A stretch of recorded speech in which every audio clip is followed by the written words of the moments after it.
हम वो लोग नहीं हैं कि जो इतने बजे ऑफिस शुरू होता है, इतना बजे पूरा होता है। हम वो लोग नहीं है। हमारे लिए समय के बंधन नहीं है। हमारे लिए सोचने की सीमाएं नहीं हैं। हमारे लिए पुरुषार्थ के लिए कोई मानदंड नहीं है।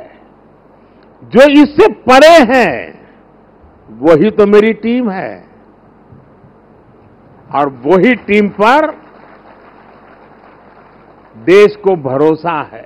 जिस टीम ने मुझे 10 साल में बहुत कुछ दिया है, उसमें हम और नया क्या कर सकते हैं, और अच्छा कैसे कर सकते हैं, और जल्दी कैसे कर सकते हैं, और ज्यादा स्केल पर कैसे कर सकते हैं।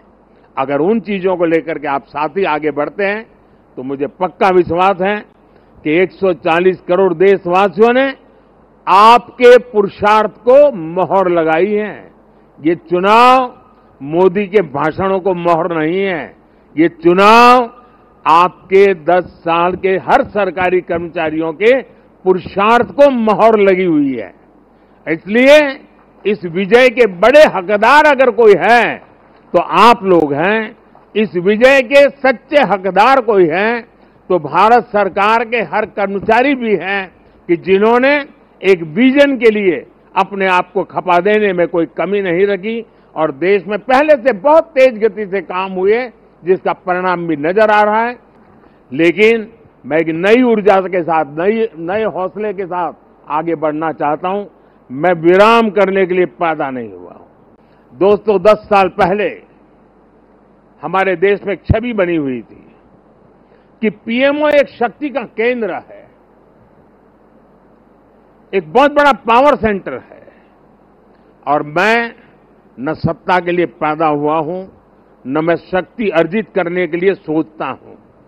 मेरे लिए पीएमओ सत्ता केंद्र बने, पीएमओ शक्ति केंद्र बने, ये न मेरी इच्छा है न मेरा वो रास्ता है। और इसलिए 2014 से हमने जो कदम उठाए, आपने मार्क किया होगा, और पहले जो पीएमओ में रहे होंगे उनसे पूछ लेना, हमने इसको एक कैटलिक एजेंट के रूप में ही डेवलप करने की कोशिश की है। वो कैटलिक एजेंट के यहां से ऊर्जा प्रसारित होती रहे, यहां से नई नई चेतना प्रसारित होती रहे, जो पूरे तंत्र के अंदर एक प्रकार से विद्युत की तरह नई चमक दे, नई रोशनी दे, नई सामर्थ्य दे। और मेरी कोशिश रही है कि पीएमओ ये सेवा का अधिष्ठान होना चाहिए। पीएमओ ये पीपल्स पीएमओ होना चाहिए, ये मोदी पीएमओ नहीं हो सकता है।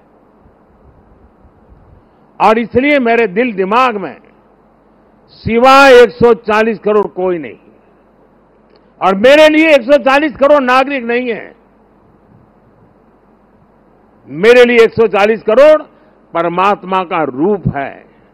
और जब मैं सरकार में बैठ करके कोई निर्णय करता हूं तो मैं सोच रहा हूं कि मैंने आज 140 करोड़ देशवासियों को इस रूप में मैंने पूजा की है, और उनके चरणों में मैंने इस योजना के रूप में एक पुष्प चढ़ाया है। उस भाव से मैं काम करता हूं। सरकार की बात आती है तब वो अकेला मोदी नहीं होता है।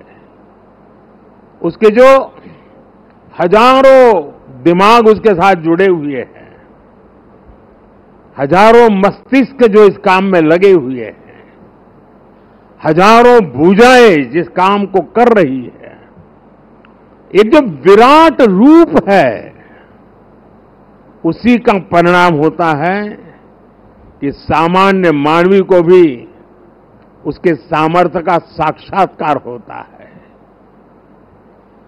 और एक बार जब सामर्थ्य का साक्षात्कार हो जाता है तो समर्पण अपने आप समाहित हो जाता है। और ये पूरा 3 महीने का कालखंड उस सामर्थ्य के साक्षात्कार का, उस सामर्थ्य के प्रति समर्पण के भाव का, और उस समर्पण के अंदर नए संकल्पों की ऊर्जा जुड़ी हुई थी, जिसका परिणाम है कि आज हम फिर एक बार देश की सेवा के लिए प्रशस्त हो रहे हैं। साथियों, जब हम काम करते हैं तब 3 चीजें बहुत अनिवार्य होती है, और अगर 3 चीजें हमारे पास उपलब्ध हो तो मैं नहीं मानता हूं कि विफलता दूर दूर तक भी नजर आएगी। और जब मैं 3 बातें कहता हूं, एक, क्लैरिटी ऑफ थॉट्स। जहां तक इस सरकार का सवाल है, मैं मानता हूं कि कोई उलझन नहीं है। बाएं जाए, दाएं जाए, ऊपर जाए, नीचे जाए, कुछ नहीं, उसको पता है ऐसे ही जाना है और उसे पा करके रहना है। इतनी क्लैरिटी ऑफ थॉट्स किसी भी काम की सफलता के लिए सबसे पहली जरूरत होती है। फेथ इन कन्विक्शन दूसरा पार्ट है कि जो मैं सुन रहा हूं, जो मुझे बताया जा रहा है, उसके प्रति मेरे मन में अश्रद्धा नहीं होनी चाहिए, मेरे मन में इफ्स एंड बट्स नहीं होनी चाहिए। फेथ इन कन्विक्शन, जो मैंने सुना है और अनुभव कहता है कि हां यार, मेरे विचारों में मेल नहीं बैठता है, लेकिन यही है रास्ता, तो चलो लग जाओ। लेकिन इतने से भी पूरा नहीं होता है। Clarity of vision, faith in conviction is not enough to achieve.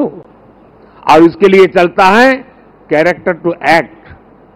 मुझे अपने व्यक्तित्व को उस प्रकार से गढ़ना पड़ता है, मेरे समय का सर्वाधिक उपयोग उस काम के लिए लगाने का मुझे प्रायोरिटी तय करनी होती है, खुद को खपाना पड़ता है।